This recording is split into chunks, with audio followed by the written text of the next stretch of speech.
अस्सलाम वालेकुम। आप देख रहे हैं ड्रामा सीरियल आरज़ू जीने की तो नहीं में अंसार की डेथ हो जाती है। अब फरहा उसको लेके जाने के लिए आती है सरवत को, लेकिन सरवत नहीं मानती। वो कहती है आंटी मैं नहीं जाऊंगी। इधर फरहा अकेली आ जाती है अतिया के घर। अतिया उसको मिलकर बहुत ज़्यादा रोती है। वो कहती है कि भाभी आप सरवत को क्यों नहीं लाई। वो कहती है अतिया मेरी तो हिम्मत नहीं हो रही थी, सैफ़ को भेजा है, वो लेकर आता होगा सरवत को। वो रोती है और कहती है कि भाभी ये सब क्या हो गया, अब हम किस तरह रहेंगे, मैं किस तरह अकेली रहूँगी। हमारा तो सब कुछ ही अंसार थे, लेकिन वो चले गए हमें छोड़कर। इधर सैफ उसको बताने के लिए आता है। जैसे ही वो इसके कमरे में आता है वो कहती है कि अब मैंने क्या गलती की है, तुम मुझे मेरी माँ के घर क्यों लेकर जाना चाहते हो, तुम मुझे इस घर से निकाल रहे हो। वो कहता है कि नहीं, मैं तुम्हें नहीं निकाल रहा और तुमने कोई गलती नहीं की है। वो फिर उसे प्यार से समझाता है और उसे बिठाता है। वो उसको बिठाता है और उसको प्यार से समझाता है कि देखो जिसने आना है उसने जाना भी है। मेरे भी बाबा मुझे बचपन में ही छोड़ कर गए थे और तब से मैं बाप के प्यार से महरूम हो गया। वो कहती है साफ साफ कहो सैफ, क्या कहना चाहते हो, तुम लोग इस तरह मुझे क्यों देख रहे हो, मुझे परेशानी हो रही है, क्या बात है। सैफ उसे फिर प्यार प्यार से समझाता है और बताता है कि अंसार अंकल अब इस दुनिया में नहीं रहे, जिस पर सरवत के हवास जाते रहते हैं। वो बहुत ज़्यादा रोती चिल्लाती और परेशान होती है। ये सब क्या हुआ, अचानक कैसे हुआ, मेरे बाबा तो ठीक थे, मुझे मिलने आए थे मेरे घर, मैं भी उनसे गई थी मिलने, लेकिन फिर अचानक क्या हुआ कि मेरे बाबा की डेथ हो गई। वो बहुत ज़्यादा परेशान होती है। अब सैफ की तवज्जो थोड़ी सरवत पर आ गई है, हरीम से हट गई है। इधर सैफ उसको समझा रहा होता है और बता रहा होता है कि किस तरह मैंने भी बचपन में ज़िंदगी गुजारी अपने बाप के बग़ैर। उस वक्त से आज तक मैं अपने बाप के प्यार को तरसा हूँ। उसको फिर वो लेकर जाता है। वो कहता है कि आओ आंटी बहुत परेशान है, आंटी की हालत बहुत ख़राब है, वो सब तुम्हारा वेट कर रहे हैं। वो उसको लेकर जा ही रहा होता है कि उसे ख्याल आता है कि इस फ़ैसले से ना मैं खुश हूँ ना तुम्हारी माँ।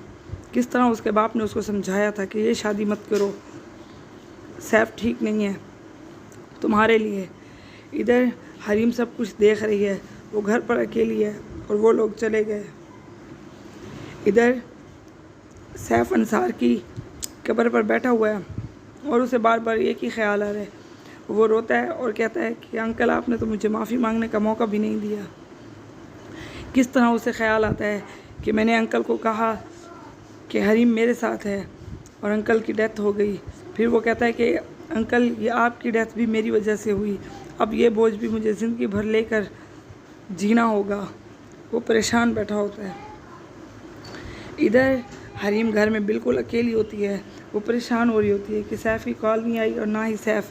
वो फिर सैफ़, इतने में सैफ़ की कॉल आ जाती है और वो पूछती है कि सैफ़ तुम कब आओगे। वो उसे बताता है कि मैं आज नहीं आ पाऊँगा, बहुत ज़्यादा सरवत की तबीयत ख़राब है और यहाँ पे बहुत ज़्यादा परेशानी है, तो इसलिए मैं नहीं आ सकता, तुम सो जाओ। हरीम कहती है ठीक है।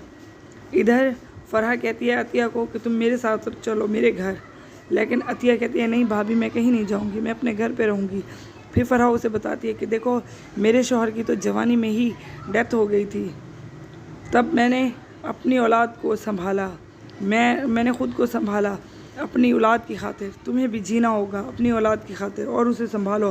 फिर वो उसे याद दिलाती है कि सरवत ने कुछ नहीं खाया। वो कहती है हाँ भाभी अपने परेशानी में मैं तो भूल ही गई। फिर इधर सरवत को लेकर सैफ घर आ जाता है। जैसे ही घर आता है वो हरीम से नहीं मिलता, वो सीधा सरवत के कमरे में चला जाता है। सरवत रो रही होती है और वो उसको कहता है कि तुमने मुझसे वादा किया था कि तुम नहीं रोगी, तो ये क्या बात हुई, देखो अब तुम्हें ख़ुद को संभालना होगा हमारे बच्चे की खातिर। अगर तुम इस तरह परेशान रहोगी तो ये तुम्हारी सेहत के लिए ठीक नहीं है। फिर वो कहता है कि तुम परेशान मत हो सरवत, मैं तुम्हारे साथ हूँ। जिस पर सरवत को थोड़ा हौसला होता है, वो उसकी बात सुनती है और उसे थोड़ी सी तसल्ली होती है।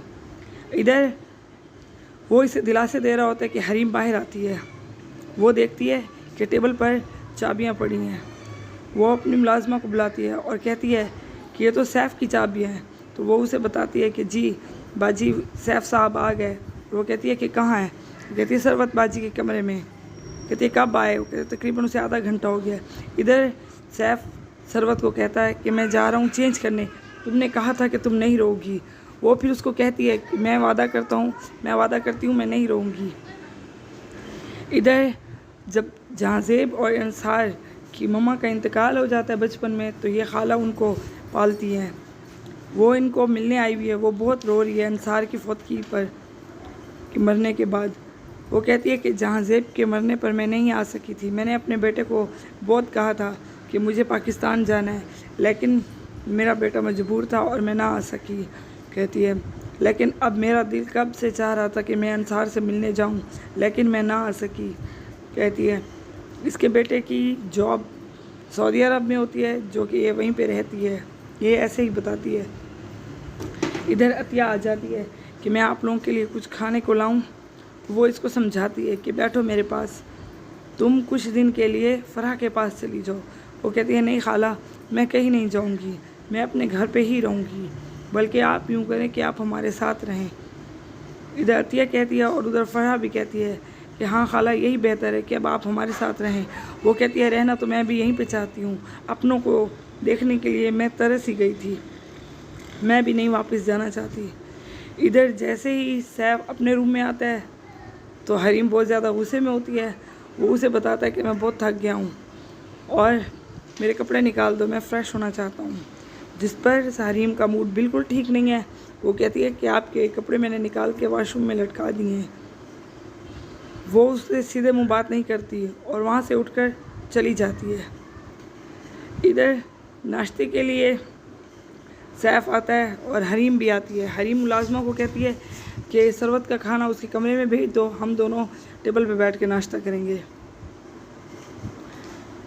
इधर सैफ आता है और हरीम ऐसे सो रही होती है। वो उसे बुलाता है और वो कहता है कि मुझे पता है कि तुम जाग रही हो, उठो, मैंने तुमसे बात करनी है। उसकी बात सुनकर हरीम उठकर बैठ जाती है। वो कहती है कि बताओ सैफ, तुमने मुझसे क्या बात करनी है? वो कहता है कि मैं बहुत परेशान हूँ। हरीम कहती है कि तुम्हें लगता है कि तुम मेरी वजह से परेशान हो? मैं तुम्हें परेशान कर रही हूँ? मैं ख़ुद बहुत परेशान हूँ, मैं इस तरह नहीं रह सकती। सैफ उसे समझाता है। इधर फ़राह पूछती है कि घर में सब ठीक है, कोई मसला तो नहीं है, कोई परेशानी की बात तो नहीं है। वो फिर उसे बताता है अपनी अम्मी को कि मैं सरवत को लेकर हॉस्पिटल आया हूँ।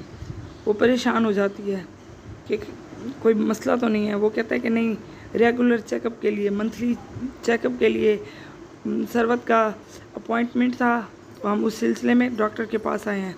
इधर सरवत कहती है कि सैफ तुम बाहर बैठो। वो कहता है कि ये क्या बात हुई, मैं बाहर क्यों बैठूं, बस 5 मिनट की तो बात है, मैं भी चलता हूँ। लेकिन सरवत उसे कहती है कि नहीं, तुम बाहर वेट करो, मैं अभी होकर आती हूँ, मैं डॉक्टर से ख़ुद मिलकर आती हूँ।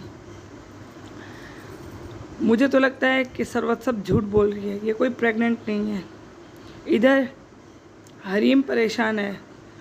वो पूछती, जब उठ कर आती है तो देखती है कि सैफ नहीं होता। वो मुलाजमा से पूछती है, वो उसको बताती है कि सैफ साहब सरवत बीबी को लेकर गए हैं। वो उसे कॉल करती है और सैफ उसे बताता है कि मैं हॉस्पिटल आया हूँ। इधर हॉस्पिटल से होकर सरवत और सैफ अपनी अम्मी के घर चले जाते हैं और इनकी खाला इस सरवत को मिलकर बहुत खुश होती है। वो कहती है कि मैं अभी यही सोच रही थी कि मैं तुमसे मिलने के लिए कॉल करूं, लेकिन तुम खुद आ गई। इधर वो सैफ को बता रहे होते हैं, समझा रहे होते हैं कि बेटा तुम तलाक वापस ले लो। वो कहती है कि अम्मी, इधर सरवत अपनी अम्मी से रोकर परेशान होकर बातें कर रही होती है कि अम्मी, किसी ने मुझसे भी पूछा है कि मैं किस हाल में हूँ। प्लीज़ चैनल को सब्सक्राइब कर दें और लाइक कर दें, अपनी राय का इजहार दें। अल्लाह हाफिज़।